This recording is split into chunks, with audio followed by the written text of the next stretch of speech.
So there is really this bad advertisement, I mean, coming from part of RFID, I mean, and this one, I mean, has to be worked on, I mean, with education, I mean, showing to the people which are the benefits that IoT technology can bring, and not only the downsides. And basically, sowing the seeds of international promotion of European IoT technology, of course, again, this one was before the end of Kazakhstan. But the idea is basically that in Europe there is quite a lot of research and effort going on. I mean, I will be talking after about IOT-A, but this is just parts of it. The idea is that IoT Forum, I mean, should, as I said, bring a roof over the European debate, and let the Europeans speak with one voice. This is very, we didn't ever manage to do that, but you know, the underlying action is this. So I think I will go fast on this one because working. Yeah. So the basically the European IoT landscape, to establish IoT community and so on and so forth. Couple of words about the forum structure. So the creation, the baby of the project is the IoT Forum. The next meeting of the IoT Forum will be in Bled, which is Slovenia, and it will be from the 28th to the 30th of November. I know coming to Slovenia in November is not the most exciting thing, but Bled is a beautiful place, I recommend that. And of course, you're all invited to participate. It's a whole week, by the way. There are some meetings the first day. There is a conference, a scientific conference, leading bits and things on Tuesday. And from Wednesday to Friday, there is the IoT Forum. The structure of the forum is that there is, of course, a management committee, kind of a general assembly. There are different work packages. There are associated projects, okay, European and international. And all these working groups, you see, legislation, impact, personalization, societal, business market opportunities, future internet architecture and technology. All these are different areas that provide umbrella for different efforts and projects.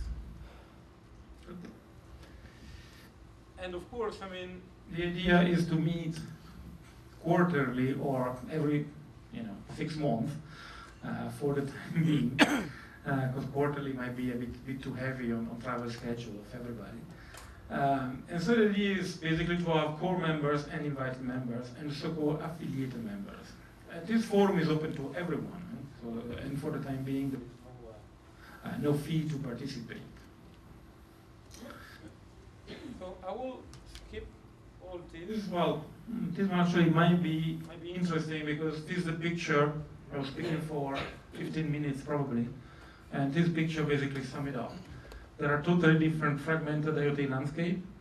There are kind of talks going on, and of course, I mean, there is some groups of ideas here that can be considered some kind of dissemination, and you can see different targets and different impact groups, which is research, industry, public authorities, and so on, and the general public, of course, because at the end of the day, I mean, we're not building the Internet of Things, I mean, for a scientific exercise, but to be used by the big public. Okay, list of milestones. This is boring. Okay, one affiliation. That's the last thing I want to say, and then I mean we will sign the memorandum of understanding.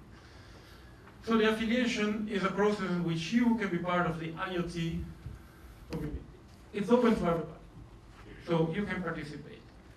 Of course, there is a but, because of course, and the but is that the participation is not sending an email, yes, I would like to participate, and that's all.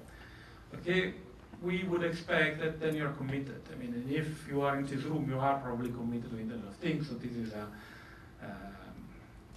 excessive remark, if you like, but if you imagine like a wider public, I mean, some of them might say, okay, what is exactly for us? And the active contribution to IoT-I work, or the IoT Forum work, better, will be then participating, I mean, to discussion in the different areas. As I said, different areas, standardization, technology, business models, socio-economics, and so on. And of course, there are online questionnaire, I mean, that's IoT community database, if you go on the website, I mean, you will find a database which aims to be like IoTpedia. It's not quite yet there, but the aim is to be kind of IoTpedia. And these online tools are available. The presentation was done some time ago. And of course, I mean, for this commitment and for this work that you're going to do, I mean, you also get some benefit. The benefit is visibility in the IoT landscape, the opportunity of influence the strategic research agenda, so that your particular requirements are taken care of, advertise your activities through the IoT database and through the meetings, and of course, work with people that are more or less your interest, which then becomes basically partners. Partners can be partners, academic partners for developing kind of research, or can be more industrial-wise. You might have an idea, you might need some foundry if you're doing a particular sensor or new idea of accelerometer or whatever, and that's a place where you can meet those people. There are plenty of them, but the idea of having the IoT Forum is to put them all under one roof. And of course, I mean, if you are in the university business, we all know that code or papers is important for careers. So. And of course, there are some benefits for Europe that a group is always more powerful than some of the members. 5 minutes, I would be faster than that.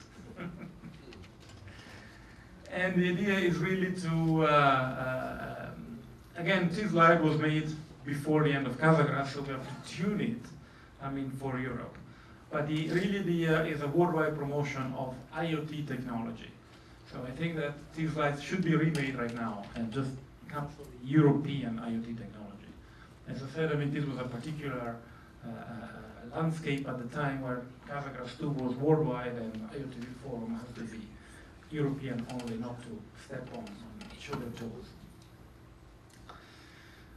This is the consortium, basically the companies and the academia and research institutes that were basically founding this forum at the beginning. So you see it's a little bit worldwide, and you see Europe, it touches Europe, and of course Telefonica, Ericsson, SAP, Alcatel-Lucent, and Thales, I mean, and the industrial partners, and some well-known universities like Zurich, Surrey, St. Gallen, Melbourne, so we're not like totally 100% European, we're a bit of Australia there, and CA and whatever. I think I will stop here because this is basically more stuff that Philippe spoke about. Basically, is to give, the FIA book, for instance, where he spoke, and basically were kind of generic slides to present also the total landscape, but has been done already by Philippe. So I think I will use the time instead, I mean, for the signing of the MOU, and because there is a coffee break and we're already a few minutes late, so then we can start on time the second part of the session. Thank you very much.